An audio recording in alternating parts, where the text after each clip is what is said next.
आज हमारे जिला दर्शन की अगली क्लास है और आज हम पढ़ेंगे कुरुक्षेत्र।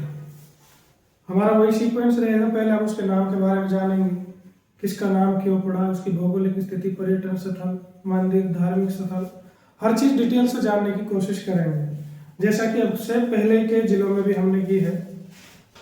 आज का हमारा टॉपिक है कुरुक्षेत्र।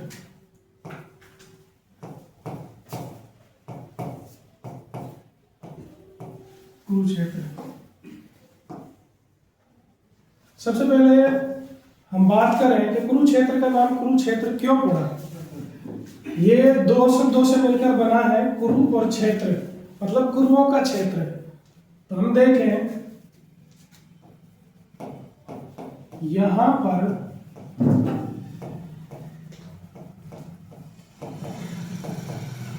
आर्यवंशी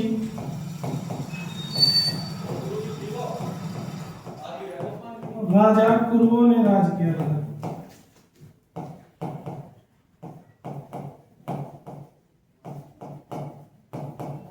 राज किया था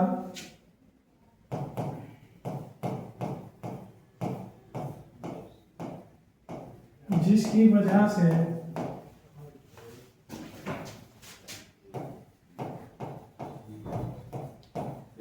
इसका नाम कुरुक्षेत्र पड़ा। तो यह चीज याद रखनी है कि यहाँ पर आर्यवंशी राजा कुरुओं ने राज किया था, जिसके कारण इसका नाम कुरुक्षेत्र पड़ा था। अब अगर हमसे क्वेश्चन थोड़ा घुमा दिया जाए और पूछ लिया जाए तो कुरुक्षेत्र की पौराणिक सीमा क्या थी,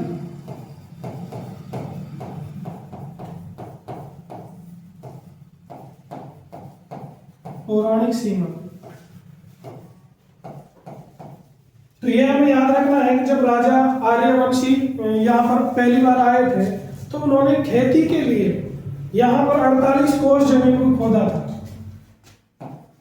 तो यह याद रखना है कि अगर कुरुक्षेत्र की पौराणिक सीमा अगर हमसे पूछ ली जाए तो वो 48 कोस है।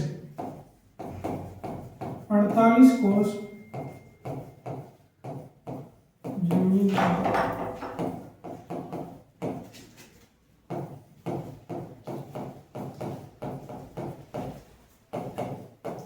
खेती के लिए खोदा था। 48 कोस जमीन को खेती के लिए खोदा था और उसके बाद में यही उसकी पौराणिक सीमा है, 48 कोस, ये याद रखना है। उसके अलावा हम बात करें कुरुक्षेत्र के पुराने नाम की, तो कुरुक्षेत्र के पुराने नाम कौन कौन से हैं?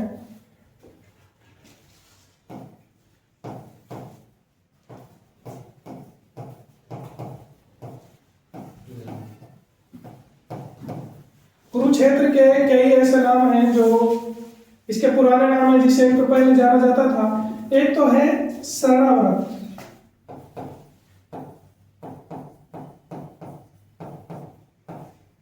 शरणाव्रत। दूसरा है समंतपचक, समंतपचक। और तीसरा है कुरु का जंगल।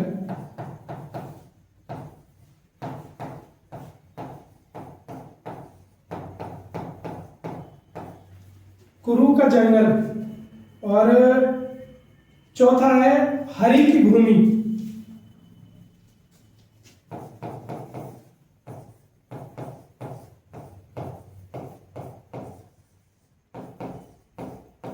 हरि की भूमि। और पांचवा है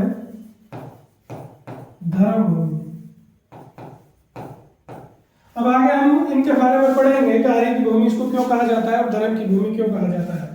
तो ये थे इसके पुराने नाम। यहाँ पे हमने दो टॉपिकों के बारे में चर्चा की। कुरुक्षेत्र का नाम कुरुक्षेत्र क्यों पड़ा, क्योंकि यहाँ पर राजा कुरुओं ने राज किया था, जिसकी वजह से इस क्षेत्र का नाम कुरुक्षेत्र पड़ गया। उसके अलावा अगर इसकी पौराणिक सीमा पूछ ली जाए तो 48 कोस है। और इसका पुराना नाम क्या था? इसके 5 पुराने नाम है, शरणाव्रत और समंतपचक, कुरु का जंगल, हरि की भूमि और धर्म भूमि। अब हम बात करते हैं इसके उपनाम के बारे में। उपनाम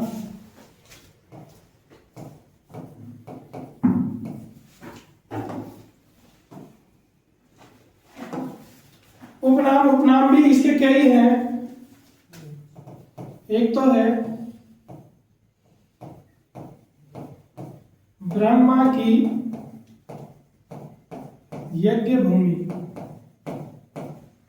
ब्रह्मा की यज्ञ भूमि। एक है 360 तीर्थ सतलों का संगम। उसके अलावा एक नाम है इसका धर्म नगरी, धर्म नगरी। उसके अलावा चौथा नाम है इसका वैदिक सभ्यता का पालना।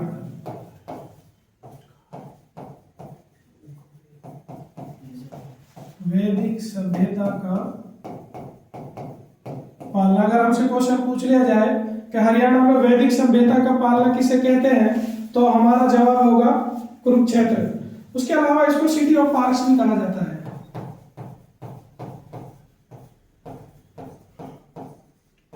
सिटी ऑफ पार्क्स, ये क्वेश्चन कई बार पूछ लिया गया है, पिछले एग्जाम में पूछा गया था सिटी ऑफ पार्क किसको कहते हैं। तो इसको सिटी ऑफ पार्क इस वजह से कहते हैं क्योंकि कई इंपॉर्टेंट पार्क ऐसे हैं जो यहाँ पर मौजूद हैं, जैसे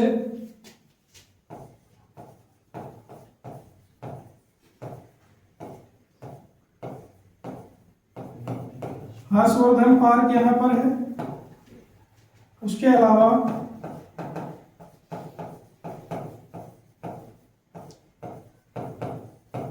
तपोवन पार्क यहाँ पर है। उसके अलावा एक और है क्या ना, पुरुषोत्तम पार्क।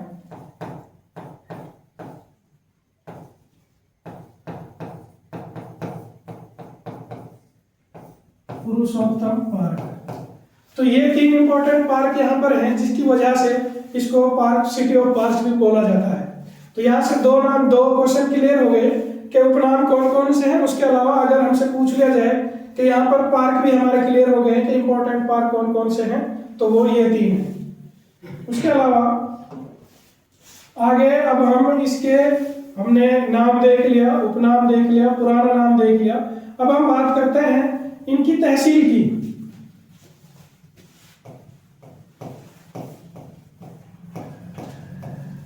तहसील, तो इसकी 4 तहसील है। नंबर 1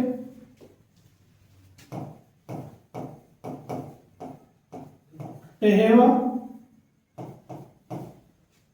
उसके अलावा है लाडवा,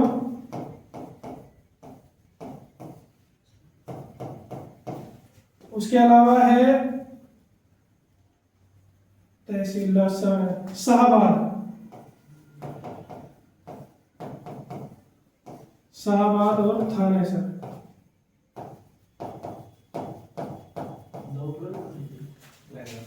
ये इसकी 4 तहसीलें हैं। इसके साथ में एक बेहतर बात और यह है कि ये ही 4 इसकी विधानसभा सीटें भी हैं।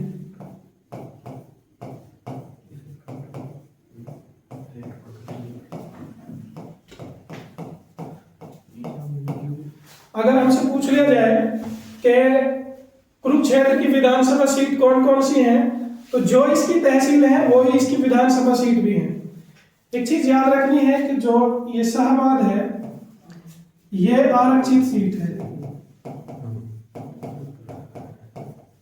आरक्षित सीट है।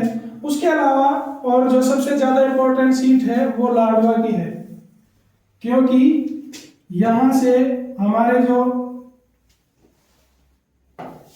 इस टाइम के मुख्यमंत्री हैं वो यहां से एमएलए हैं, श्री नायब सिंह सैनी साहब,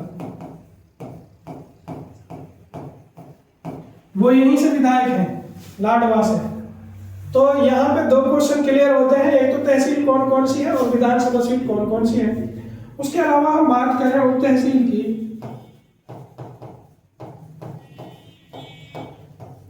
उप तहसील की, तो यहाँ पे उप तहसील 2 हैं। एक तो है बबेन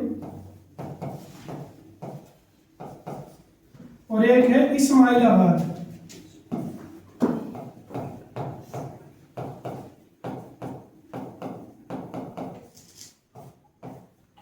दो यहाँ पर तहसील हैं, एक बबेन है और एक इस्माइलाबाद है। तो यहाँ पे हमने तहसील देखी, उप तहसील और विधानसभा सीट। उसके अलावा अब हम इसका उद्योग धंधा देखेंगे। धंधा उद्योग यहाँ पे बहुत ज्यादा है नहीं, क्योंकि यहाँ पे बहुत ज्यादा तीर्थ स्थल है, पर्यटन स्थल है और बहुत ज्यादा मंदिर है, तो उद्योग इनका बहुत ज्यादा विकसित हुआ नहीं है।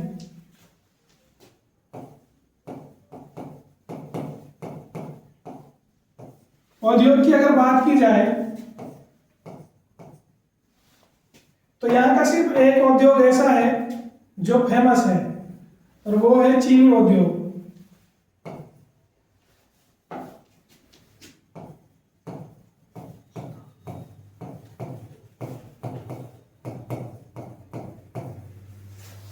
यहाँ का एक ही उद्योग है जो सबसे ज्यादा फेमस है और वो है चीनी उद्योग। ये शाहबाद शुगर मिल यहीं पर है। अगर पूछ लिया जाए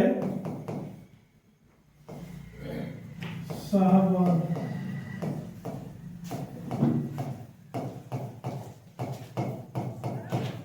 चीनी मिल, अगर हमसे क्वेश्चन पूछ लिया जाए कि यहाँ पे चीनी मिल कहाँ पर है तो वो शाहबाद में है। और अगर पूछ ली जाए स्थापना, तो इसकी स्थापना 1984-85 में हुई थी। इसकी स्थापना 1984-85 में हुई थी। तो यहीं पर सिर्फ एक ही ये उद्योग है, उसके अलावा यहाँ पे उद्योग ज्यादा है नहीं। उसके अलावा अब हम बात करते हैं यहाँ के मंदिरों के बारे में।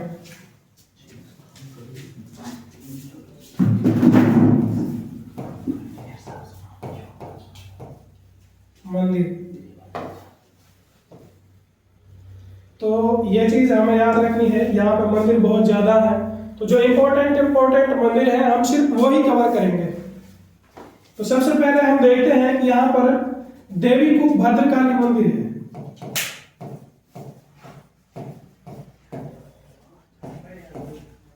देवी कूप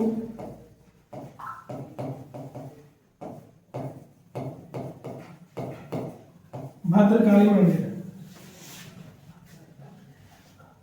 यह बताया जाता है कि जो माता सती थी उसका दायां टखना यहां पर गिरा है। पहले तो एक चीज और याद रखनी है, भारत के 51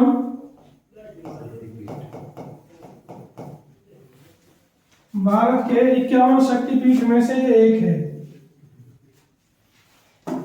भारत के 51 शक्तिपीठ में से ये चीज याद रखनी है कि पूरे भारत में 51 शक्तिपीठ हैं, जिनमें से एक ये है। ये बताया जाता है कि यहाँ पर जो माता सती है,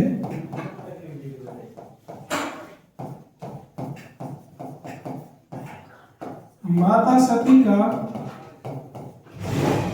दायां टखना यहां पर गिरा था।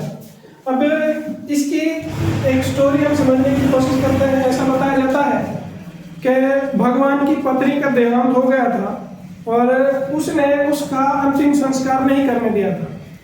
कोई भी उसके पास अगर आता था, शव के पास अगर कोई आता था तो उसको वो भगा देते थे और मारते पीटते थे। तो आखिर में क्या हुआ था कि उनका एक शिष्य था जिसके पास चक्र था, जैसा क्या नाम है, अर्जुन के बेटे के पास था, ऐसा एक चक्र था। तो उसने उस चक्र को फेंक करके मारा था उस माता को, माता सती को, और उसके 51 टुकड़े हो गए थे और वो अलग अलग जगह पर जा गिरे थे। जहां जहां पर वो टुकड़े जाकर के गिरे थे वहीं पर शक्तिपीठ बनाए गए हैं और इस जगह पर दायां टखना गिरा था। तो यहाँ पर भी एक शक्तिपीठ बनाया गया है, क्योंकि उसके बाद में उस शव को प्रोटेक्ट करना बहुत मुश्किल सी बात हो गई थी कि कौन कौन से पार्ट को जो भगवान है वो प्रोटेक्ट करें। तो जहां जहां पर भी वो गिरे थे, उनके शरीर के जो जवान जहां जहां पर गिरे थे वहीं वहीं पर शक्तिपीठ बना दिए गए थे, मंदिर बना दिए गए थे। उन्हीं में से एक हरियाणा में भी है देवी भद्रकाली, देवी भद्रकूप मंदिर। उसके अलावा अगर हम बात करें यहाँ पे चढ़ावा क्या क्या चढ़ाया जाता है, चढ़ावे की अगर बात की जाए तो यहाँ पर घोड़े चढ़ाए जाते हैं। घोड़े, सोना, चांदी, और उसके अलावा अगर कोई गरीब आदमी है तो वो टेराकोट का घोड़ा भी चढ़ा सकता है। अगर किसी के पास बहुत ज्यादा पैसे हैं तो वो सोना, चांदी, उसके अलावा कोई गरीब आदमी है तो वो टेराकोट का, मिट्टी का भी घोड़ा वहां पर चढ़ा सकता है।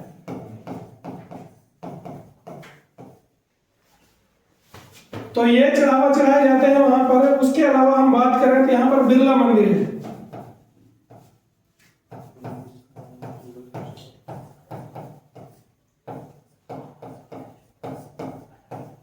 यहाँ पर बिरला मंदिर है जिसको जवाहरलाल बिरला ने बनवाया था, जिसको क्या नाम है,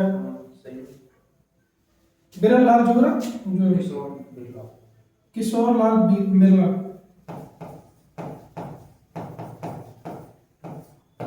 जिसको किशोर लाल बिरला ने बनवाया था। और अगर हमसे इसकी स्थापना पूछ ली जाए तो ये 1952 में बना था। उसके अलावा एक और खास बात है इसकी कि इसकी सारी दीवारों पर क्या नाम है, गीता के श्लोक लिखे हुए हैं।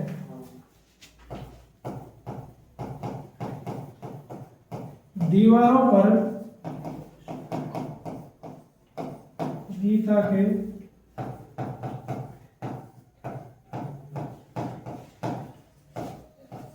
लिखे गए हैं, गीता के श्लोक लिखे गए हैं सारी दीवारों पर। ये इसकी खास बात है। उसके अलावा हम बात करें तो दुख भंजनेश्वर मंदिर यहाँ पर है।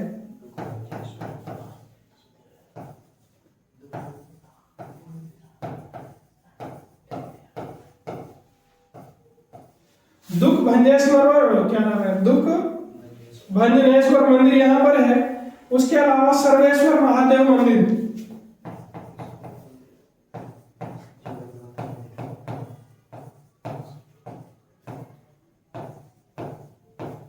सर्वेश्वर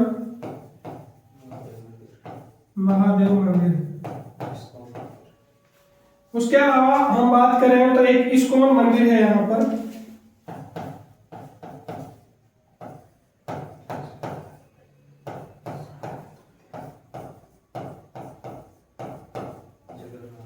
अगर बात करें इस्कॉन मंदिर तो इस्कॉन एक अमेरिकन कंपनी है जिसने श्री कृष्ण के लिए मंदिर भारत में जगह जगह खोल रखे हैं और बहुत बड़े बड़े मंदिर इन्होंने खोल रखे हैं। उसके अलावा आगे हम देखते हैं जगन्नाथ मंदिर।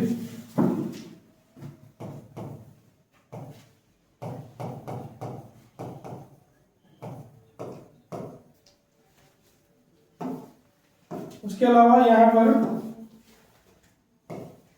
जगन्नाथ मंदिर है। उसके अलावा पंचमुखी शिव मंदिर,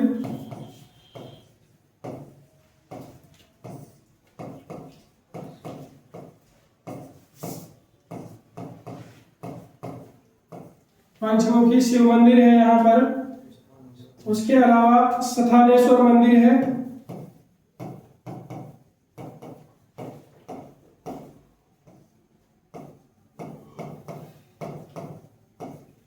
स्थानेश्वर मंदिर, और उसके अलावा यहाँ पर लक्ष्मी नारायण मंदिर है।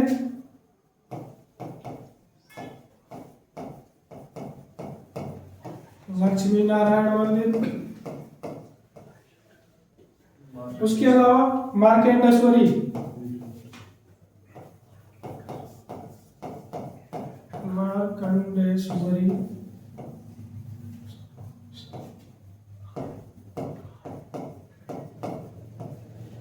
मंदिर है।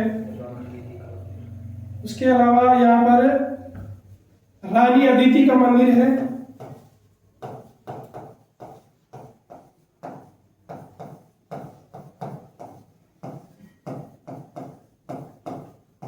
रानी अदिति का मंदिर है। उसके अलावा क्या 10 मंदिर हो गए। यही थे इंपॉर्टेंट मंदिर जो यहाँ पर बहुत ज्यादा इंपॉर्टेंट मंदिर पाए जाते हैं। वो ये हैं जिनके बारे में भी हमने पढ़ा, कुछ ये और कुछ ये। यहाँ पर हमने 2 टॉपिक क्लियर किए हैं। एक तो उद्योग धंधा यहाँ पर है नहीं क्योंकि मंदिर और तीर्थ स्थल बहुत ज्यादा है। उद्योग यहाँ पर सिर्फ एक है, चीनी का उद्योग, और जो शाहबाद में है। अगर इसकी स्थापना पूछ ली जाए तो 1984 में बना था। उसके अलावा मंदिर की बात की जाए तो यहाँ पे मंदिर यही है। उसके अलावा इसके बारे में एक इंपॉर्टेंट बात थी जो रह गई थी, देवी को भद्रकाली मंदिर पे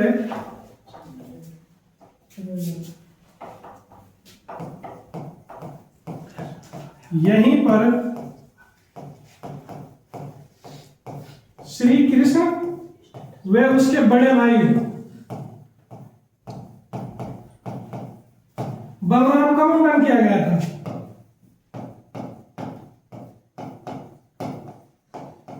श्री कृष्ण व उनके बड़े भाई बलराम का मुंडन किया गया था।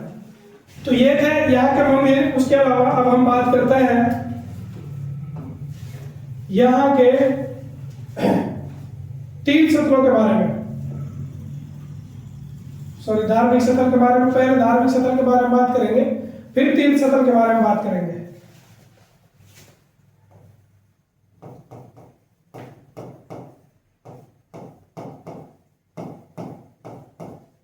धार्मिक स्थल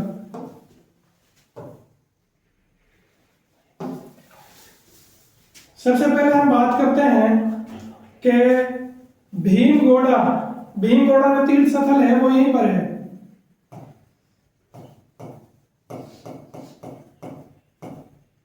भीमगोड़ा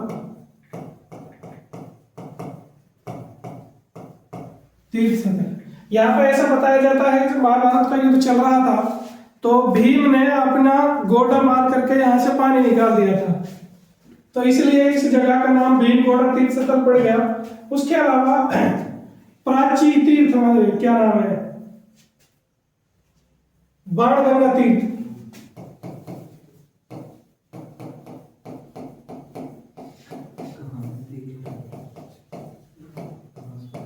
बाणगंगा तीर्थ यहाँ पे ऐसा बताया जाता है कि जब महाभारत का युद्ध चल रहा था और भीष्म पितामह तीरों से छलनी होकर के उस सेज पे लेटे हुए थे तो उसने कहा था कि मुझे प्यास लगी है।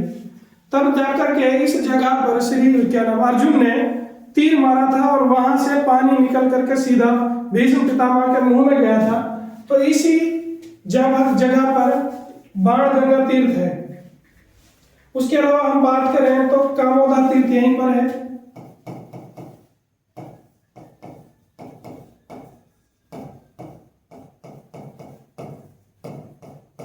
कामोदा तीर्थ। उसके अलावा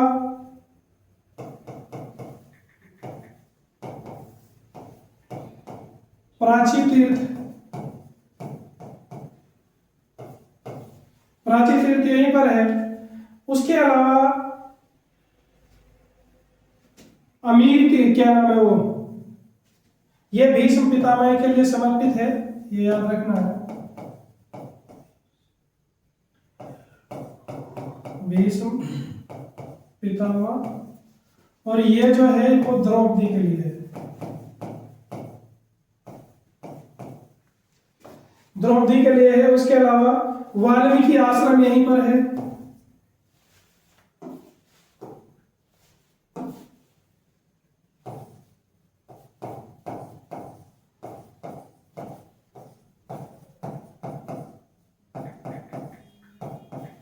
वाल्मीकि आश्रम यहीं पर है।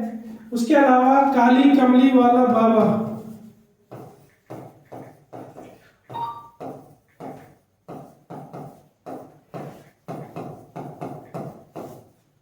काली कमली वाला बाबा का डेरा भी यहीं पर है। इसका नाम काली कमली वाला इसलिए पड़ा था कि ये एक बाबा था जो लोग के दुख और परेशानियां सुनता फिरता था, उनको दूर करते हुए घूमता था, और ये काला कम्बल ओढ़ करके फिरता था, इसलिए इसका नाम काली कमली वाला बाबा हो गया। उसके अलावा अमीन तीर्थ यहीं पर है।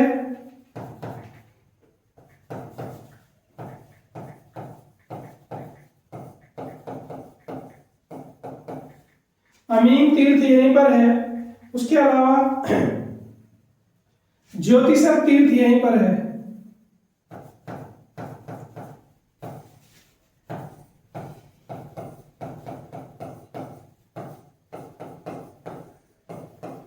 ज्योतिसर तीर्थ भी यहीं पर है। उसके अलावा गौड़ीय मठ यहीं पर है।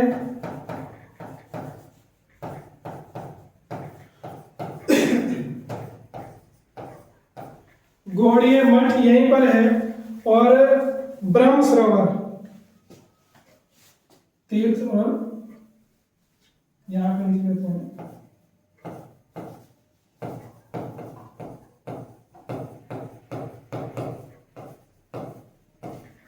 ब्रह्म सरोवर। अब यहाँ पर अगर सरोवर की बात की जाए तो ज्योतिसर सरोवर भी है और ब्रह्म सरोवर भी है, लेकिन जो सबसे ज्यादा इंपॉर्टेंट है वो है ब्रह्म सरोवर। क्योंकि अगर इसकी बात की जाए, अगर हमसे पूछ लिया जाए सबसे पहले इसकी खुदाई कब की गई थी, अगर इसकी खुदाई के बारे में क्वेश्चन पूछ लिया जाए, ब्रह्म सरोवर की खुदाई कब की गई थी, तो सबसे पहले राजा कुरु आर्यवंशी राजाओं ने इसकी खुदाई की थी।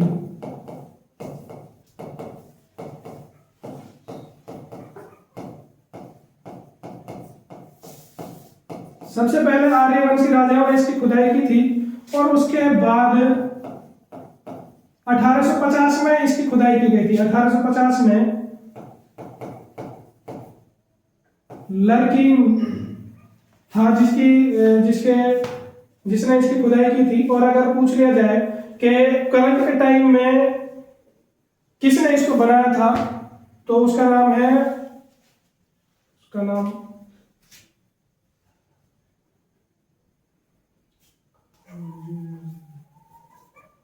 गुलजारी लाल नंदा।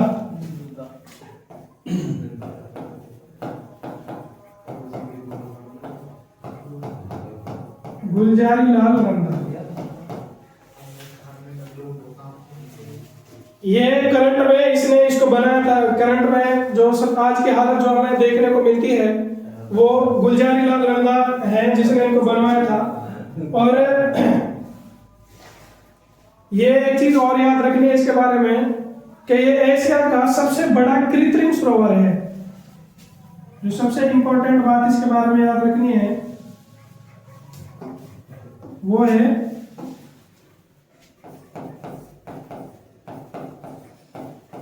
एशिया का सबसे बड़ा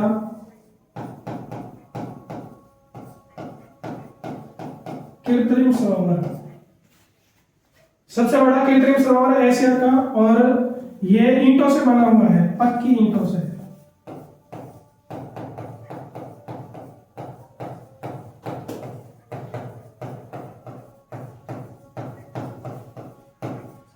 पक्की ईंटों से बना हुआ है। और उसके अलावा अगर हमसे ये पूछ लिया जाए कि इसका जिक्र कहां कहां मिलता है, ब्रह्म सरोवर का जिक्र कहां कहां मिलता है, तो एक तो महाभारत में इसका जिक्र मिलता है। उसके अलावा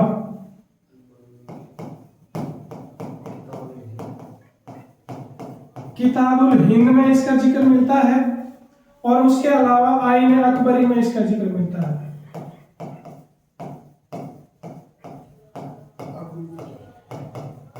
आईने अकबरी में इसका जिक्र मिलता है। आईने अकबरी अगर हमसे पूछ लिया जाए कि आईने अकबरी किसने लिखी थी, तो वो अबुल फजल ने लिखी थी।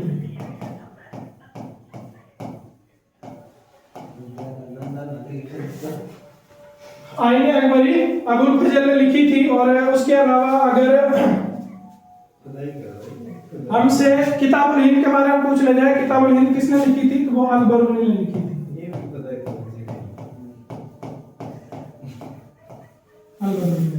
तो यहाँ पर हमने कुछ तीर्थ स्थलों के बारे में जाना। यहाँ पर सिर्फ यही ऐसे तीर्थ स्थल और भी है, लेकिन धार्मिक स्थल या तीर्थ स्थल आप बोल सकते हैं जो बहुत ज्यादा इंपॉर्टेंट है वो यही है जिनके बारे में हमने जाना। यहाँ पर ये भीमगौड़ा तीर्थ स्थल, ये याद रखना है कि यहाँ पर भीम ने गोडा मार करके पानी निकाल दिया था। उसके अलावा बाणगंगा तीर्थ स्थल यहीं पर है। भीष्म पितामह ने जब युद्ध के टाइम मरने से पहले पानी मांगा था, तब जाकर के अर्जुन ने वहां पर तीर मारा था, जिससे गंगा की धारा फूट करके पितामह के मुंह में जाकर के गिरी थी। तो बाणगंगा तीर्थ स्थल वहां पर है। उसके अलावा कामोदा तीर्थ, प्राची तीर्थ, वाल्मीकि आश्रम, काली कमले वाले बाबा का डेरा, अमीन तीर्थ, ज्योतिषर तीर्थ और गोड़िए मठ। उसके अलावा ब्रह्म सरोवर। एक चीज और याद रखनी है कि ब्रह्म सरोवर है यहाँ पर एक, और एक ज्योतिषर सरोवर भी है। अगर हमसे सरोवर पूछ लिया जाए,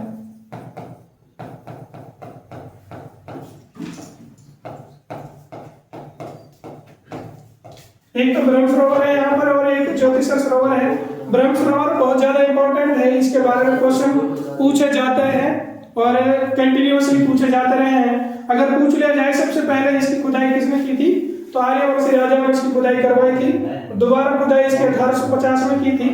और आज के हालत में जो हमें देखने को मिलता है वो गुलजार लाल नंदा ने इसको बनवाया था। और एशिया का सबसे बड़ा कृत्रिम सरोवर है और पक्की ईंटों से बना हुआ है। उसके अलावा अगर पूछ लिया जाए कहाँ कहाँ पर इसका जिक्र मिलता है इतिहास में, तो इतिहास में 3 जगह इसका जिक्र मिलता है। महाभारत में, किताबुल हिंद में और आईन अकबरी में। अगर किताबुल हिंद का हमसे लेखक पूछा जाए तो वो अल-बरूनी है और आईन अकबरी का जो लेखक है वो अबुल फजल है। उसके अलावा अब हम पर्यटन स्थल देखते हैं। यहाँ के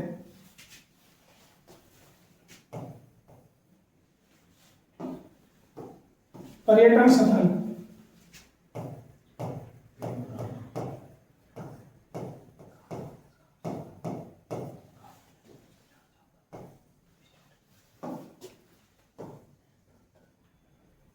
पर्यटन स्थल देखते हैं। सबसे पहले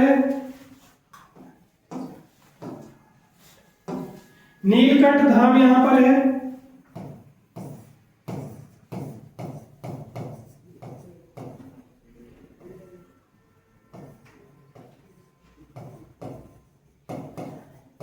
नीलकंठ धाम यहां पर है। उसके अलावा नाभा हाउस है यहां पर।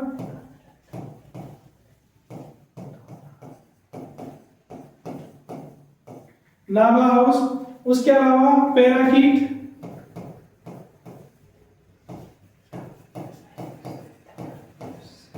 पैराकीट ये पीपली में है। उसके अलावा अगर बात की जाए तो यहाँ पर धरोहर संग्रहालय है।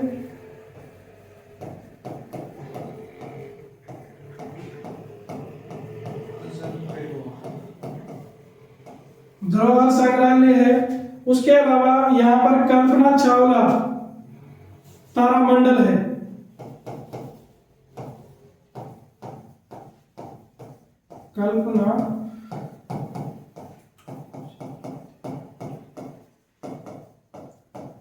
कल्पना चावला तारामंडल है। और अगर हमसे पूछ लिया जाए कि इसको राष्ट्र के लिए कब समर्पित किया गया था, तो 2007 में इसको राष्ट्र के लिए समर्पित किया गया था।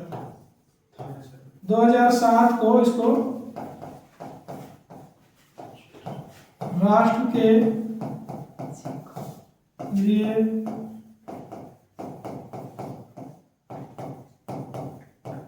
समर्पित किया गया। और अगर हमसे पूछ लिया जाए ये कहां पर है, तो ये थानेसर में है। ये थानेसर में है। उसके अलावा यहाँ पर गुलजारीलाल नंदा संग्रहालय है।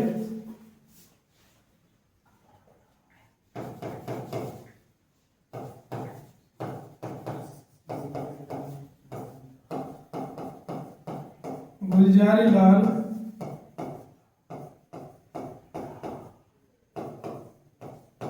नंदा संग्रहालय।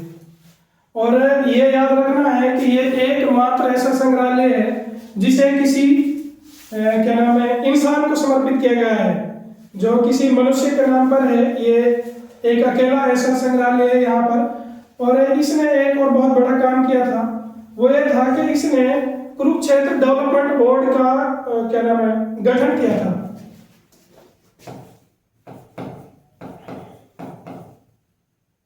उन्नीस में कुरुक्षेत्र डेवलपमेंट बोर्ड का इसने निर्माण किया था 1968 में। और इसको गुलजारी लाल नंदा को कुरुक्षेत्र का वास्तुकार भी कहा जाता है। गुलजारी लाल नंदा को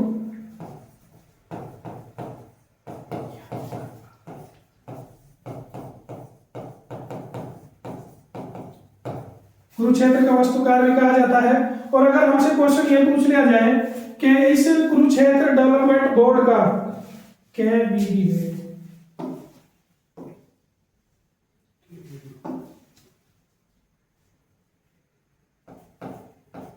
KDB डेवलपमेंट बोर्ड, अगर इसका हमसे पूछ लिया जाए कि इसका अध्यक्ष कौन रहता है, तो इसका अध्यक्ष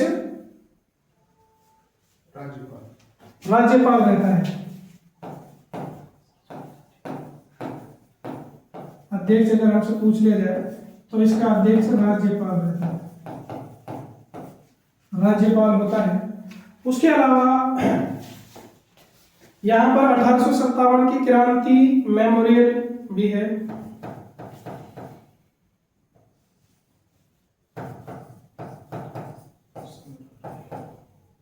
क्रांति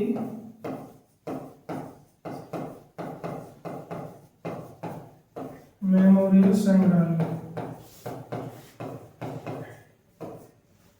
उसके अलावा अगर बात की जाए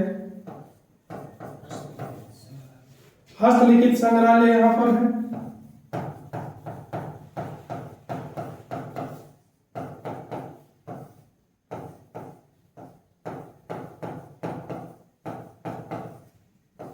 हस्तलिखित संग्रहालय यहाँ पर है। उसके अलावा जलबहरा बांध,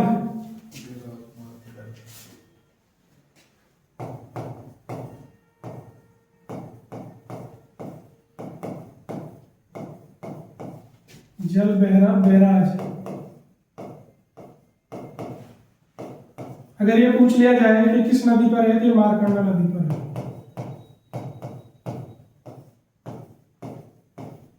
मारकंडा नदी पर है। उसके अलावा यहाँ पर सन्निहित सरोवर,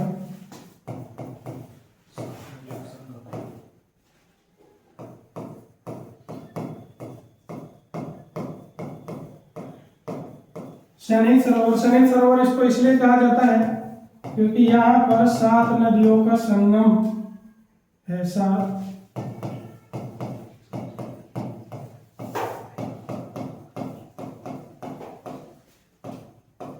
नदियों का संगम।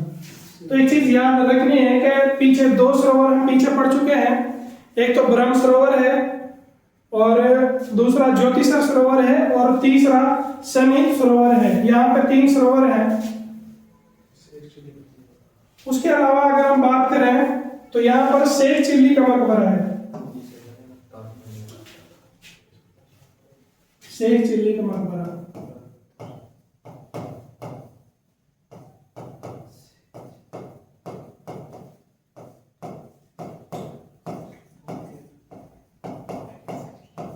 शेख चिल्ली का मकबरा।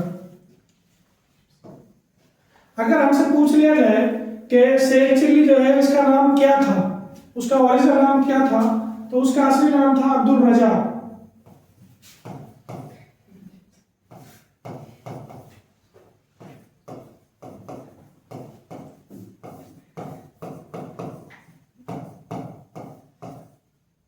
अब्दुल रज़ाक,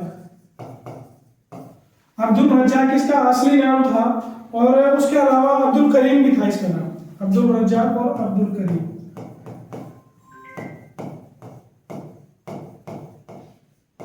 अब्दुल करीम ये इसका नाम था। उसके अलावा इसके बारे में एक और चीज है जो हमको याद रखनी है, वो ये है कि ये दारा शिकोह जो है शाहजहां का बेटा,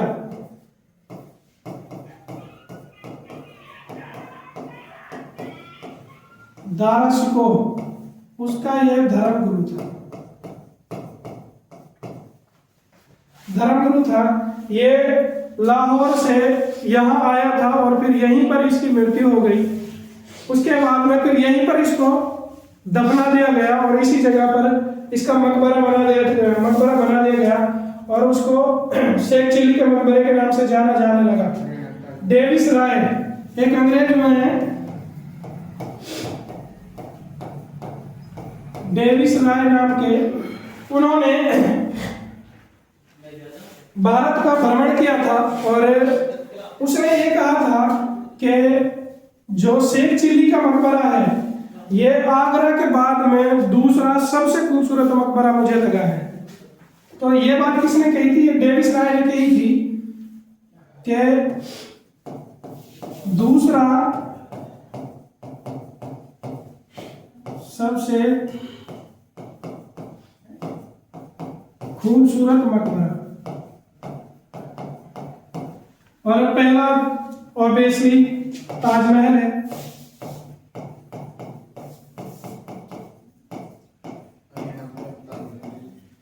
पहला ताजमहल है, तो इसी के बेस पर इसको हरियाणा का ताजमहल भी कहा जाने लगा।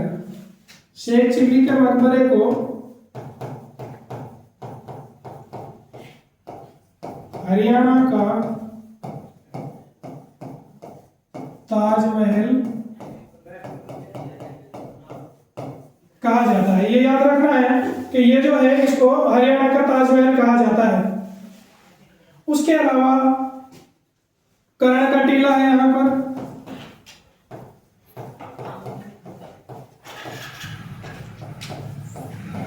कर्ण का टीला,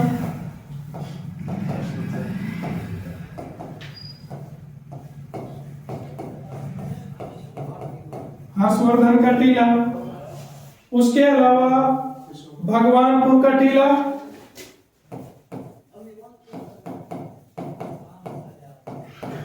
भगवानपुरा, दौलतपुरा का टीला,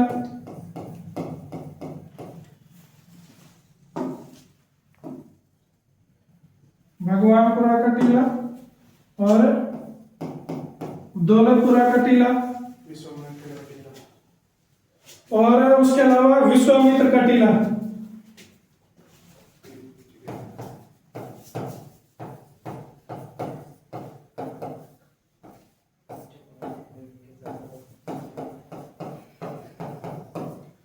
विश्वामित्र का टीला, तो उसके अलावा ये टीले हो गए। उसके अलावा यहाँ पर एक चिड़ियाघर भी है। एक चीज और याद रखनी है, यहाँ पर पीपली में है, पीपली का, पीपली का चिड़ियाघर अगर हमसे पूछ लिया जाए कि इसकी स्थापना कब हुई थी, तो इसकी स्थापना हुई थी 1985-86 में इसकी स्थापना हुई थी। और उसके अलावा अगर हमसे पूछ लिया जाए तो ये किस नेशनल हाईवे पे पड़ता है, तो ये NH-44 पे पड़ता है, NH-44 पर ये पड़ता है। तो ये थे हमारे पर्यटन स्थल। पर्यटन स्थल के बारे में हमने पढ़ा। यहाँ पर ये पर्यटन स्थल है। पर्यटन स्थल यहाँ पर और भी हैं, लेकिन जो जो इम्पोर्टेंट पर्यटन स्थल है जो क्वेश्चन में पूछे जा सकते हैं या फिर पूछे गए हैं वो सब हमने पढ़ लिए हैं। उसके अलावा अब आगे हम देखेंगे शिक्षा संस्थान के बारे में।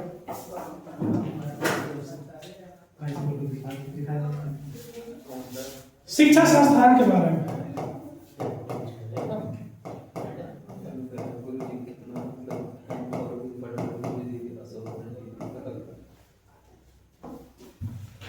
शिक्षा संस्थान के बारे में बात करें तो पहली चीज तो यह है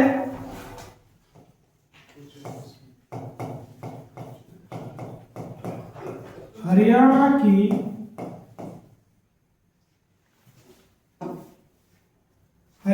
प्रथम यूनिवर्सिटी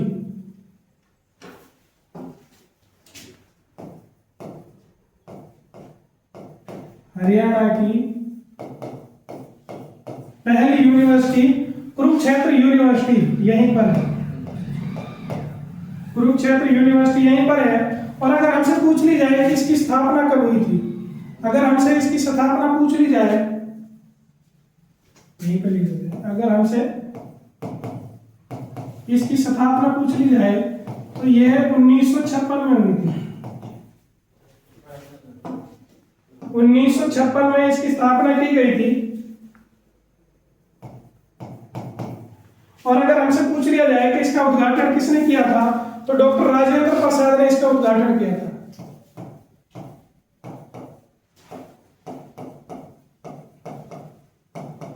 उद्घाटन डॉक्टर राजेंद्र प्रसाद।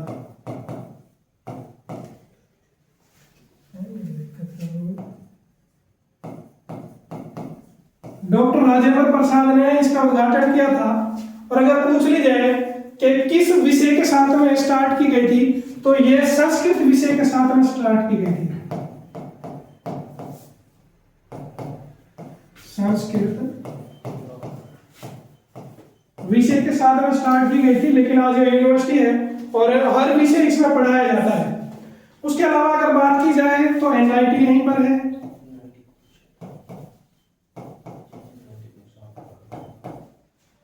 अगर बात की जाए एनआईटी, तो एनआईटी भी कुरुक्षेत्र में है। उसके अलावा बात की जाए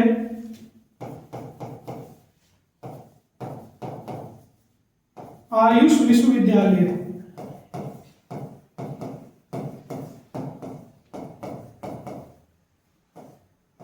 आयुष विश्वविद्यालय भी यहीं पर है। और उसके अलावा एक चीज और है, सबसे पुराना जो गुरुकुल है वो याद रखना है, हरियाणा का सबसे पुराना गुरुकुल वो भी यही है। और अगर उसकी स्थापना पूछ ली जाए तो 1954 में उसकी स्थापना की गई थी। तो ये थे यहाँ के शिक्षा संस्थान। उसके अलावा अगर हम बात करें नदियों की, नदियां कौन कौन सी हैं यहाँ पर,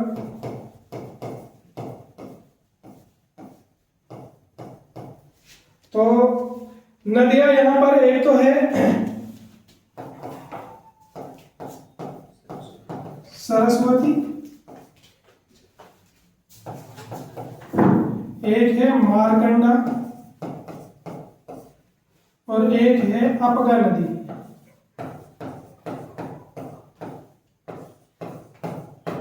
अपगा नदी, तो ये 3 नदियों का जिक्र यहाँ पर मिलता है। उसके अलावा अगर हम मेलों की बात करें, मेले देख लेते हैं।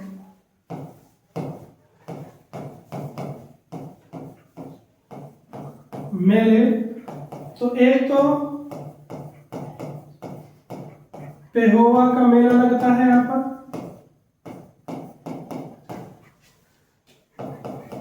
एक मारकंडा का मेला लगता है और तीसरा यहाँ पर बैसाखी मेला लगता है। बैसाखी का मेला।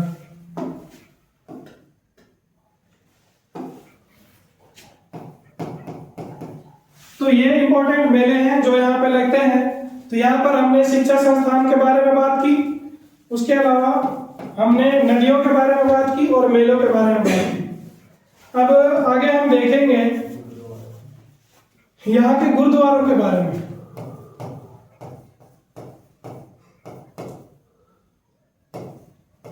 गुरुद्वारे,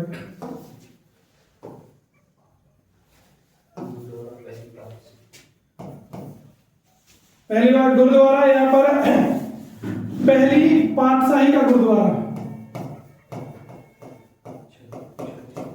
गुरुद्वारा पहली पातशाही का गुरुद्वारा यहीं पर है। उसके अलावा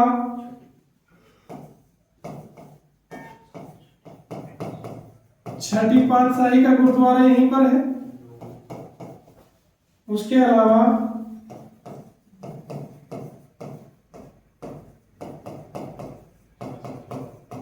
नौवीं पातशाही का गुरुद्वारा यहीं पर है। और उसके अलावा राजघाट गुरुद्वारा है यहाँ पर।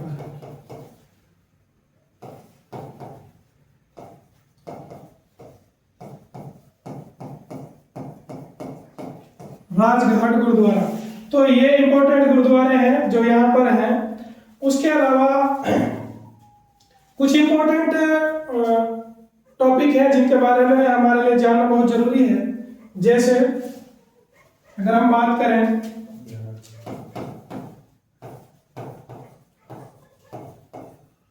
वन्य जीव अभ्यारण्य, तो यहाँ पर छिलछिला वन्य जीव अभ्यारण्य,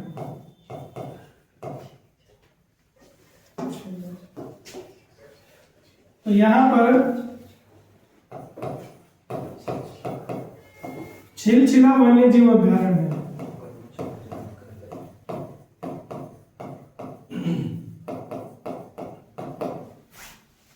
एक चीज और याद रखनी है कि जो छिलछिला वन्य जीव अभ्यारण्य है सबसे छोटा वन्य जीव अभ्यारण्य है,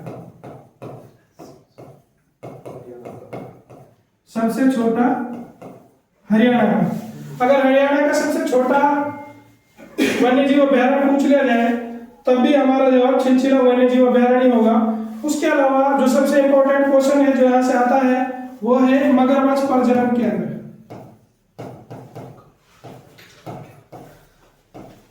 मगरमच्छ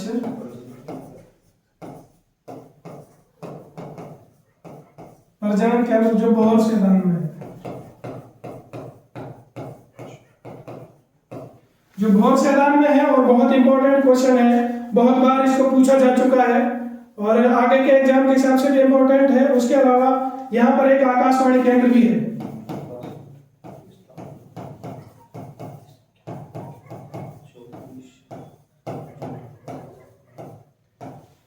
एक यहाँ पर आकाशवाणी केंद्र भी है और अगर हमसे पूछ लिया जाए कि आकाशवाणी केंद्र की स्थापना कब हुई थी तो याद रखना है 24 जून 1991 को।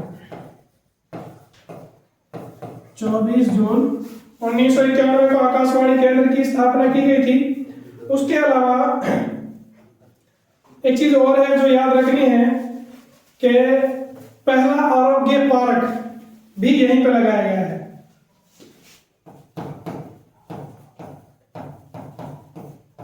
पहला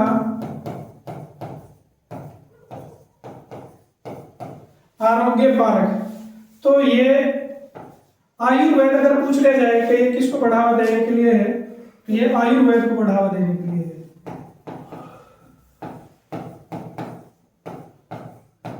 आयुर्वेद को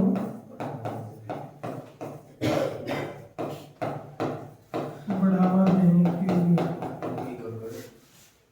उसके अलावा अगर पूछ लिया जाए कि हरियाणा में हॉकी का गढ़ कहाँ है, किसे कहा जाता है? हरियाणा में हॉकी का गढ़, तो वो भी कुरुक्षेत्र है।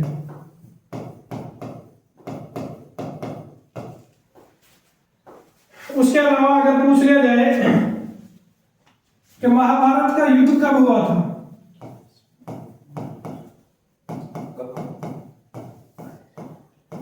महाभारत का युद्ध, तो याद रखना है ये 900 ईसा पूर्व में हुआ था। उसके अलावा अगर पूछ लिया जाए कि महाभारत का युद्ध कितने दिन चला था,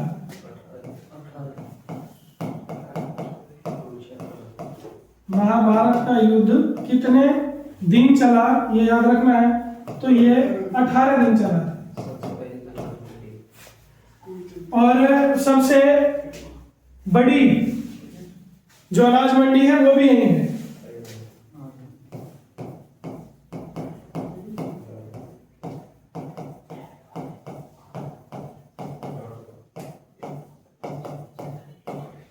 सबसे बड़ी अनाज मंडी भी यही है।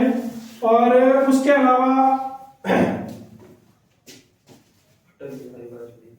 अटल बिहारी, जो इंपॉर्टेंट टॉपिक है वो जिक्र कर रहे हैं हम। उसके अलावा अटल बिहारी वाजपेयी की जो अस्थियां हैं वो यहीं बहाई गई थी।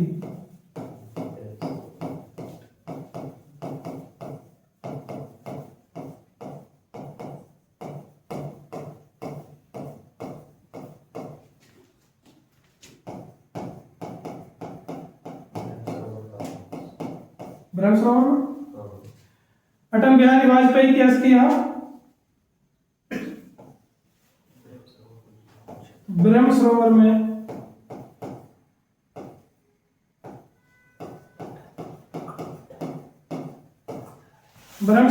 सरोवर में उनकी अस्थियों को बहाया गया था। उसके अलावा एक चीज और है जो याद रखनी है, अगर हमसे पूछ लिया जाए कि हरियाणा की सांस्कृतिक राजधानी क्या है,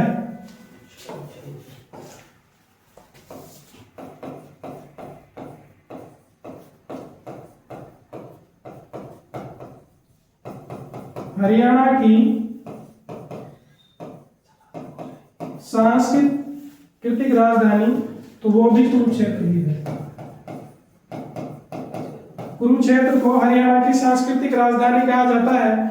उसके अलावा एक चीज और याद रखनी है, अगर पूछ लिया जाए कि हरियाणा का कौन सा जिला है जो पंजाब के साथ सबसे छोटी सीमा बनाता है, हरियाणा का कौन सा जिला है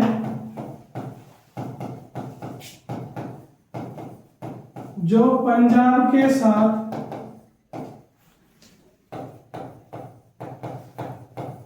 सबसे कम सीमा साझा करता है, सीमा लगाता है, तो वो कुरुक्षेत्र है। वो भी कुरुक्षेत्र है। तो ये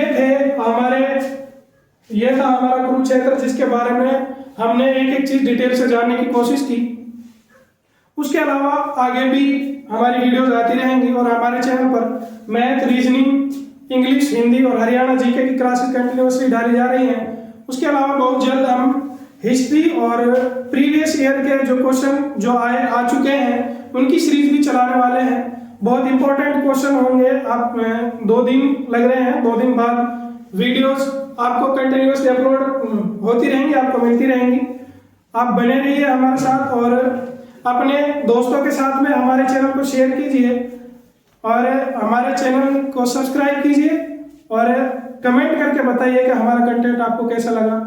आज के लिए सिर्फ इतना ही, मिलते हैं नेक्स्ट वीडियो में। Thank you.